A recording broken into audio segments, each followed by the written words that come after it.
بسم اللہ الرحمن الرحیم۔ جب بھی رات کو بستر پر سوئے 100 بار اللہ کا یہ نام پڑھے، صبح اٹھتے ہی ہر خواہش پوری ہوگی۔ محمد صلی اللہ علیہ وسلم نے فرمایا۔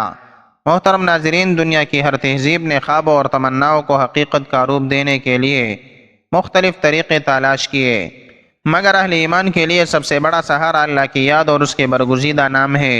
دلوں کا سکون، فکر کا اطمینان اور مستقبل کی کامیابی کسی بیرونی طاقت پر نہیں بلکہ اس ذات واحد پر بھروسہ کرنے سے حاصل ہوتا ہے جس نے آسمانوں اور زمین کو بے مثال حکمت کے ساتھ پیدا کیا۔ جب انسان تکا ہارا دن بھر کی مصروفیت کے بعد بستر پر جاتا ہے تو اس کا دل چاہتا ہے کہ آنے والی صبح نئی امید اور کامیابی لے کر طلوع ہو۔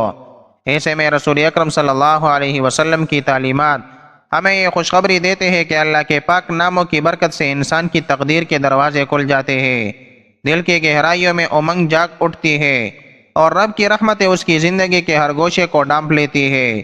قرآن مجید ہمیں بار بار یاد دلاتا ہے، الا بذکر اللہ تطمئن القلوب، یقیناً اللہ کے ذکر ہی سے دل اطمینان پاتے ہیں۔ یہ آیت کریمہ انسان کو بتاتی ہے کہ دل کی بے چینی، فکروں کا طوفان اور خواہشات کا دباؤ صرف اور صرف اللہ کی یاد سے قابو میں آتا ہے۔ نبی اکرم صلی اللہ علیہ وسلم نے ہمیں اللہ تعالیٰ کے 99 ناموں کی معرفت عطا فرمائی اور فرمایا کہ جو شخص ان کو یاد رکھے، سمجھے اور ان پر عمل کرے گا وہ جنت کا مستحق ہوگا۔ یہ نام محض الفاظ نہیں بلکہ اللہ کی صفات کاملہ کا آئینہ ہے۔ جب انسان ان صفات کو دہراتا ہے تو دراصل اپنے دل کو رب العالمین کی عظمت سے جوڑ دیتا ہے، اور اسی تعلق سے زندگی کے ہر گوشے میں خیر و برکت اترتی ہے۔ رات کا سکوت، اندھیروں کا سکون اور نیند کا لمحہ انسان کے لیے ایک موقع ہے کہ وہ دنیا کے شور سے الگ ہو کر اپنے رب کے حضور دل کی باتیں کہے۔ حدیث مبارکہ میں آتا ہے، من نام علی ذکر اللہ طاہرا بات شعارہ ملک حتی یصبح، جو شخص پاکیزہ ہو کر اللہ کا ذکر کرتے ہوئے سو جائے، رات بھر ایک فرشتہ اس کے بستر کے ساتھ رہتا ہے حتیٰ کہ وہ صبح کر لے۔ یہی وجہ ہے کہ علماء کرام رات سونے سے پہلے اذکار پر زور دیتے ہیں۔ اگر کوئی شخص بستر پر جانے سے پہلے اللہ کے ایک خاص نام کو 100 مرتبہ پڑھ لے تو وہ اپنی روح کو رب سے جوڑ دیتا ہے، دل کی تاریکیوں کو روشنی میں بدل دیتا ہے اور دعا کی قبولیت کے اسباب پیدا کر لیتا ہے۔ یہی مضمون رسول اکرم صلی اللہ علیہ وسلم کی تعلیمات کا نچوڑ ہے کہ ہر کام سے پہلے اور بعد اللہ کی یاد ہو تاکہ زندگی کے تمام مرحلے خیر و عافیت کے ساتھ طے ہو۔ اہل ایمان کی زندگی میں کئی ایسے واقعات ملتے ہیں جہاں اللہ کے ناموں کی برکت سے ناممکن دکھائی دینے والے کام آسان ہوئے۔ حضرت یونس علیہ السلام کا واقعہ جب وہ مچھلی کے پیٹ میں محبوس ہوئے اس ذکر پر مشتمل ہے، لا الہ الا انت سبحانک انی کنت من الظالمین۔ قرآن کہتا ہے کہ اگر وہ یہ دعا نہ کرتے تو قیامت تک بھی مچھلی کے پیٹ میں رہتے۔ اس سے ظاہر ہوتا ہے کہ اللہ کی یاد اور اس کے نام دلوں کو قوت بخشتے ہیں، حالات بدل دیتے ہیں اور زندگی کی گتھیاں سلجھا دیتے ہیں۔ حضرت یونس علیہ السلام ایک عرصے تک نینوا کے لوگوں کو توحید کی دعوت اور بت پرستی سے روکتے رہے، مگر قوم نے ان کی دعوت قبول کرنے سے صاف انکار کر دیا۔ صرف یہی نہیں، غرور و تکبر میں مبتلا قوم دیگر نافرمان اقوام کی طرح آپ علیہ السلام کی دعوت کا مذاق بھی اڑاتی رہی۔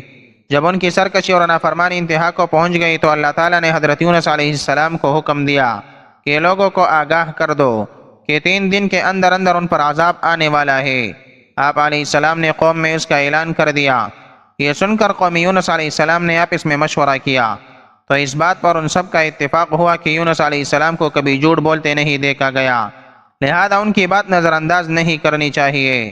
مشورے میں یہ بھی طے ہوا کہ دیکھا جائے کہ اگر یونس علیہ السلام رات بستی کے اندر اپنے گھر میں مقیم رہتے ہیں تو سمجھ لو کہ کچھ نہیں ہوگا، اور اگر وہ یہاں سے کہے اور چلے جاتے ہیں تو یقین کر لو کہ صبح عذاب ضرور آئے گا۔ قصہ مختصر، حضرت یونس علیہ السلام رات کو اس بستی سے نکل گئے۔ صبح ہوئی تو عذاب الہی ایک سیاہ دھوئے اور بادل کی شکل میں بستی والوں کے سروں پر منڈلانے لگا۔ جب وہ ان کے قریب ہونے لگا تو لوگوں کو یقین ہو گیا کہ اب وہ سب ہلاک ہونے والے ہیں۔ یہ دیکھ کر حضرت یونس علیہ السلام کو تلاش کیا گیا کہ ان کے ہاتھ پر ایمان لے آئے اور توبہ کر لے، مگر آپ علیہ السلام کو نہ پایا تو خود ہی اخلاص نیت کے ساتھ توبہ استغفار میں لگ گئے اور اپنے گھروں سے ایک میدان میں نکل آئے۔ عورتیں، بچے اور جانور سب اس میدان میں جمع کر دیے گئے تمام بستی والے ٹاٹ کے کپڑے پہن کر عجز و انکساری کے ساتھ توبہ کرنے اور عذاب سے پناہ مانگنے میں اس طرح مشغول ہوئے کہ پورا میدان آہ و بکا سے گونجنے لگا۔ اللہ تعالیٰ نے ان کی توبہ قبول فرما لی اور عذاب ان سے ہٹا دیا۔ روایت میں ہے کہ یہ عاشورہ یعنی 10ویں محرم کا دن تھا۔ ادھر حضرت یونس علیہ السلام بستی سے باہر اس انتظار میں تھے کہ اب اس قوم پر عذاب نازل ہوگا۔ ان کے توبہ استغفار کا حال انہیں معلوم نہ تھا۔ جب عذاب ٹل گیا تو انہیں فکر ہوئی کہ اب تو قوم مجھے جھوٹا قرار دے دے گی، کیونکہ میں نے اعلان کیا تھا کہ 3 دن کے اندر عذاب آ جائے گا۔ اس قوم کا قانون تھا کہ جس شخص کا جھوٹ معلوم ہو اور وہ اپنے کلام پر کوئی شہادت پیش نہ کر سکے تو اسے قتل کر دیا جاتا۔ تو یونس علیہ السلام کو فکر ہوئی کہ انہیں بھی جھوٹا قرار دے کر قتل کر دیا جائے گا۔ اس رنج و غم اور پریشانی کے عالم میں شہر سے نکل جانے کا ارادہ کر کے چل دیے، یہاں تک کہ بحیرہ روم کے کنارے پہنچ گئے۔ وہاں ایک کشتی دیکھی جس میں لوگ سوار تھے۔ آپ علیہ السلام کو ان لوگوں نے پہچان لیا اور کرائے کے بغیر سوار کر لیا۔ کشتی روانہ ہو کر جب وسط میں پہنچی تو دفعتاً ٹیر گئی، آگے بڑھتی ہے اور نہ پیچھے۔ کشتی والوں نے منادی دی کہ ہماری اس کشتی میں کوئی ظالم گنہگار یا بھاگا ہوا غلام سوار ہو جاتا ہے تو یہ کشتی خود بخود رک جاتی ہے۔ ایسے آدمی کو چاہیے کہ خود کو ظاہر کر دے تاکہ اس کی وجہ سے سب پر مصیبت نہ آئے۔ اس پر حضرت یونس علیہ السلام بول اٹھے کہ وہ بھاگا ہوا غلام گنہگار میں ہی ہوں، کیونکہ اپنے شہر سے نکل کر کشتی میں سوار ہونا ایک طبعی خوف کی وجہ سے تھا، بإذن الہی نہ تھا، اور اللہ تعالیٰ کے حکم کے بغیر یوں چلے آنے کو حضرت یونس علیہ السلام کی پیغمبرانہ شان نے ایک گناہ قرار دیا کہ پیغمبر کی کوئی نقل و حرکت بلا اذن الہی نہیں ہونی چاہیے تھی۔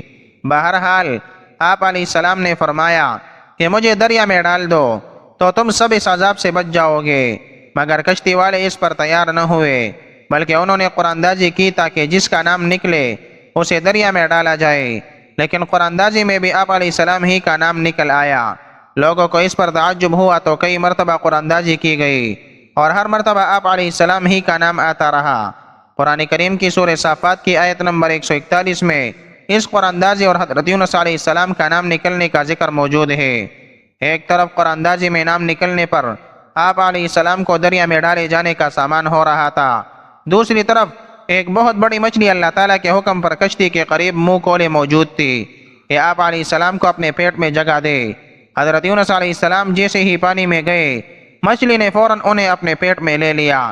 حضرت عبداللہ بن مسعود رضی اللہ عنہ نے فرمایا کہ حضرت یونس علیہ السلام اس مچھلی کے پیٹ میں 40 روز رہے، یہ انہیں زمین کی تہ تک لے جاتی اور دور دراز کی مسافتوں پر پھراتی رہی۔ بعض افراد نے 7، بعض نے 5 دن اور کئی نے ایک مچھلی کے پیٹ میں رہنے کی مدت چند گھنٹے لکھی ہے۔ حقیقت حال تو اللہ تعالیٰ ہی کو معلوم ہے۔ اس حالت میں حضرت یونس علیہ السلام نے دعا کی، لا الہ الا انت سبحانک انی کنت من الظالمین، تو اللہ تعالیٰ نے دعا قبول فرمائی اور مچھلی نے آپ علیہ السلام کو بالکل صحیح سالم حالت میں کنارے پر ڈال دیا۔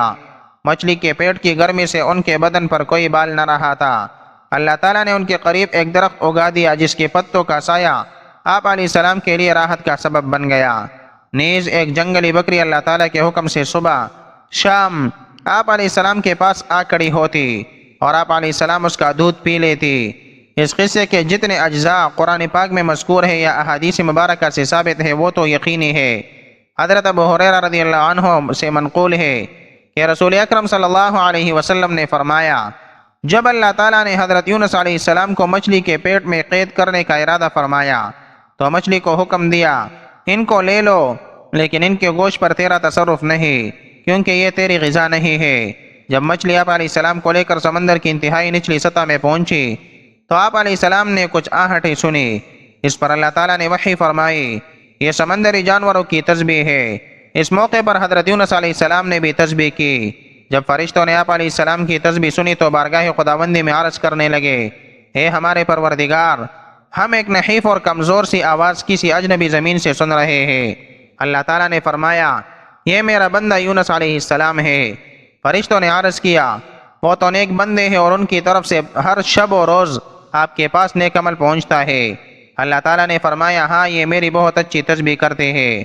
پھر فرشتوں نے اللہ تعالیٰ کے حضور حضرت یونس علیہ السلام کی سفارش کی تو اللہ تعالیٰ نے مچھلی کو حکم دیا اور اس نے آپ علیہ السلام کو سمندر کے کنارے ڈال دیا۔ قرآن کریم میں ارشاد باری تعالیٰ ہے کہ پھر ہم نے ان کو جبکہ وہ بیمار تھے فراخ میدان میں ڈال دیا اور ان پر ایک بیلدار درخت اگا دیا۔ آپ علیہ السلام کا بدن مچھلی کے پیٹ میں رہنے سے انتہائی لاغر و کمزور ہو چکا تھا۔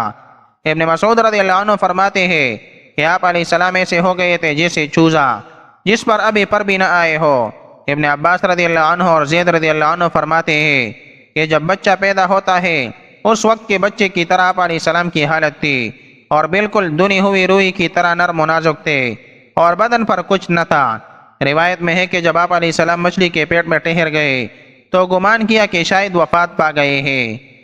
اس پر آپ علیہ السلام نے اپنے اعضاء کو جنبش دی تو ان میں حرکت ہوئی تو فوراً سجدہ ریز ہو گئی اور بارگاہ رب العزت میں عرض کیا، اے پروردگار، میں تیرے لیے ایسی جگہ مسجد یعنی سجدگاہ بناتا ہوں جہاں کسی دوسرے نے تیری عبادت نہ کی ہوگی۔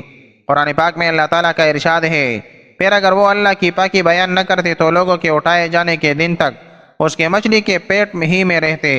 تفسیر ابن جریر میں حضرت سعد بن مالک رضی اللہ عنہ سے مروی ہے کہ انہوں نے نبی اکرم صلی اللہ علیہ وسلم کو فرماتے ہوئے سنا، اللہ کو اس نام سے پکارا جائے تو دعا قبول ہوتی ہے اور جو مانگا جائے اللہ عطا فرماتے ہیں۔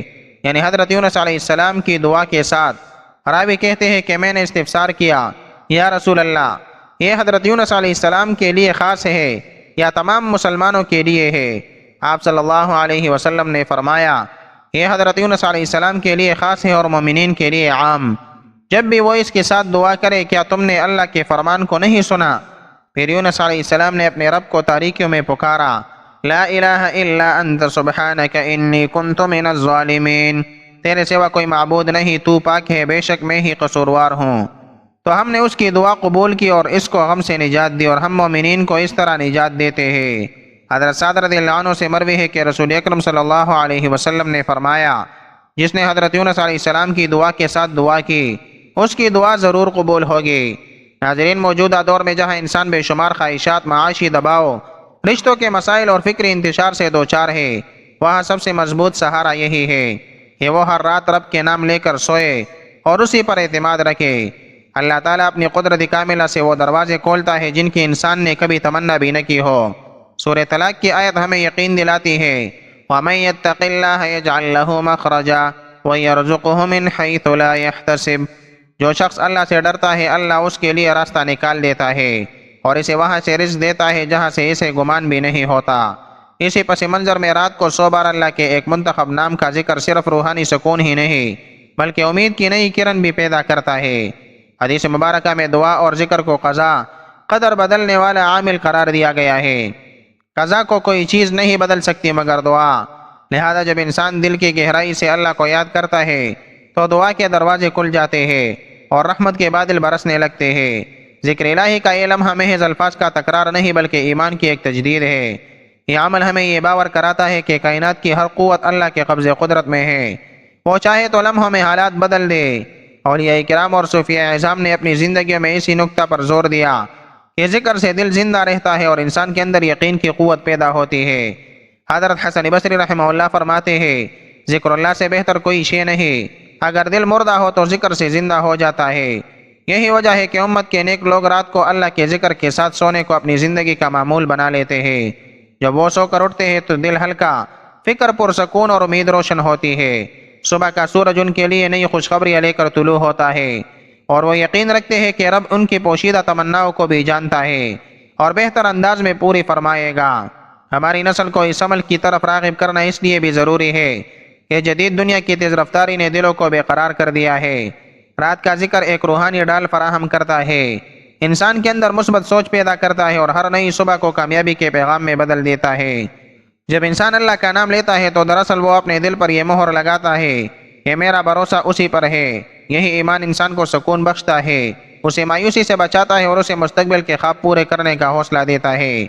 ناظرین، رات کو بستر پر سونے سے پہلے جب آپ اللہ کا ایک خاص نام پڑھتے ہیں تو اللہ تعالیٰ آپ کی دعاؤں کو قبول کرتے ہیں اور آپ کی ہر خواہش پوری کرتے ہیں۔ نبی پاک صلی اللہ علیہ وسلم نے فرمایا کہ رات کو بستر پر یہ خاص عمل کرنے سے آپ کی زندگی میں بہاریں آئے گی اور اللہ کی مدد آپ کے ساتھ ہوگی۔ یہ عمل بہت ہی خاص اور مفید ہے کیونکہ اس کے پڑھنے سے نہ صرف آپ کو روحانی سکون حاصل ہوتا ہے بلکہ آپ کی دنیاوی مشکلات بھی حل ہوتی ہے۔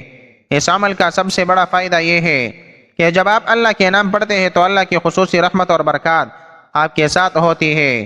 تو ناظرین، رات کے وقت یہ عمل خاص طور پر مؤثر ہوتا ہے، کیونکہ یہ ایک ایسا وقت ہوتا ہے جب انسان اپنے رب کے قریب ہوتا ہے اور اس کی دعائیں فوری طور پر قبول ہوتی ہے۔ حضرت ابن عباس رضی اللہ عنہ سے مروی ہے کہ نبی اکرم صلی اللہ علیہ وسلم نے فرمایا کہ جو شخص رات کو سوئے یا سوتے وقت اللہ کا یہ نام 100 بار پڑھے تو اللہ اس کی تمام حاجات پوری کر دیتا ہے، اور وہ صبح اٹھ کر سرسبز و شاداب ہوتا ہے اور اللہ کی رحمتوں سے بھرپور رہتا ہے۔ اب اس بات کو سمجھے کہ نبی اکرم صلی اللہ علیہ وسلم نے ہمیں کس عمل کی تعلیم دی ہے جو ہماری زندگی میں انقلاب لا سکتا ہے۔ جب آپ یہ نام پڑھ کر سوئیں گے تو اللہ کی حفاظت آپ پر ہوگی، ہر طرح کی برائی اور شیطانی اثرات سے آپ محفوظ رہیں گے اور اللہ آپ کو اپنے حفظ و امان میں رکھے گا۔ یہ عمل دعاؤں کی قبولیت کا ذریعہ بنتا ہے۔ جو بھی دعائیں آپ اللہ سے کرتے ہیں، یہ عمل ان کی قبولیت کے دروازوں کو کھول دیتا ہے اور آپ کی دعائیں قبول ہو جاتی ہے۔ دنیا اور آخرت دونوں میں اس عمل سے کامیابیاں آئے گی۔ آپ کی زندگی میں کامیابیاں، سکون اور خوشیاں بڑھے گی، جبکہ آخرت میں آپ کا شمار اللہ کے قرب میں ہوگا، یعنی کہ اللہ کے قریبی لوگوں میں ہوگا۔ یہ عمل دل کو سکون اور آرام دیتا ہے۔ رات کو جب آپ کر کے سوتے ہیں، اللہ کا ذکر آپ کے دل کو تسکین پہنچاتا ہے اور آپ کا دل اللہ کی یاد میں ہو جاتا ہے۔ یہ عمل رزق میں برکت ڈالتا ہے۔ جو شخص یہ عمل کرتا ہے اس کے رزق میں بھی اضافہ ہوتا ہے اور اسے نئے مواقع ملتے ہیں۔ تو جب بھی رات کو سوئے اللہ پاک کا یہ نام پڑھے، یا حی یا قیوم، یا حی یا قیوم۔ یہ 2 نام ہے 100 مرتبہ پڑھنا ہے۔ ایک انتہائی طاقتور عمل ہے اور اس کی فضیلت بے شمار ہے۔ یہ اللہ کے 2 عظیم نام ہیں، یا حی یا قیوم، جو اللہ کی حیات کی علامت ہے کہ اللہ زندہ ہے، اور یا قیوم، جو اللہ کی قیومیت اور اس کے اختیار کو ظاہر کرتا ہے۔ جب آپ ان دونوں ناموں کو 100 مرتبہ پڑھتے ہیں تو اللہ کی ہر طرح کی مدد آپ کے ساتھ ہو جاتی ہے اور آپ کی تمام حاجات پوری ہوتی ہے۔ تو جب رات کو سوئے ایک تسبیح ان ناموں کی لازمی پڑھ کر سویا کرے۔ اگر آپ اس عمل کو کرتے ہیں تو انشاءاللہ آپ کے دل کی ہر مراد پوری ہوگی۔ جو بھی عمل کرے پورے دل سے کرے، یقین سے کرے اور اللہ کی محبت میں کرے۔ انشاءاللہ اللہ پاک آپ کے لیے بند راستے کھول دے گا اور آپ کے لیے آسانیاں پیدا فرمائے گا۔ ناظرین، یہ تسبیح آپ نے رات کو سونے سے پہلے پڑھنی ہے۔ اگر آپ عشاء کی نماز کے بعد پڑھنا چاہیں تب بھی پڑھ سکتے ہیں، اور اگر آپ رات کو جب سونے لگے بستر پر لیٹ کر بھی آپ یہ تسبیح عمل پڑھ سکتے ہیں۔ یہ بہت ہی آسان اور مختصر سا عمل ہے۔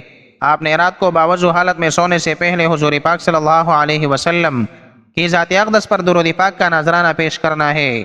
درود پاک آپ کوئی سا بھی پڑھ سکتے ہیں۔ ایک بار ثواب کی نیت سے میرے ساتھ بھی درود پاک پڑھ لے۔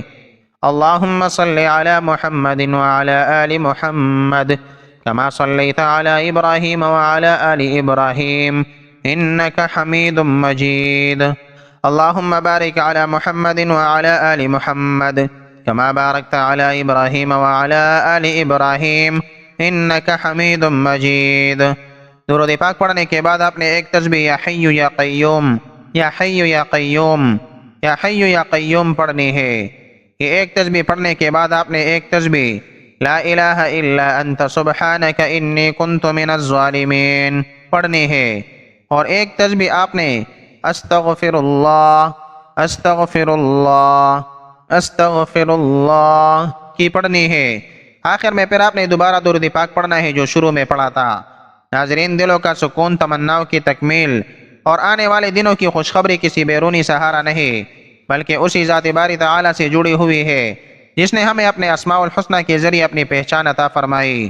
جب انسان ہر رات سونے سے قبل صدق دل کے ساتھ اپنے رب کا نام لیتا ہے، اپنی کمزوریوں کا اعتراف کرتا ہے اور امید کے چراغ جلا کر سو جاتا ہے تو رحمت کے در کھلتے ہیں، فرشتوں کی دعائیں شامل حال ہو جاتی ہے اور صبح کا سورج نئی راحت و برکت کے پیغام کے ساتھ طلوع ہوتا ہے۔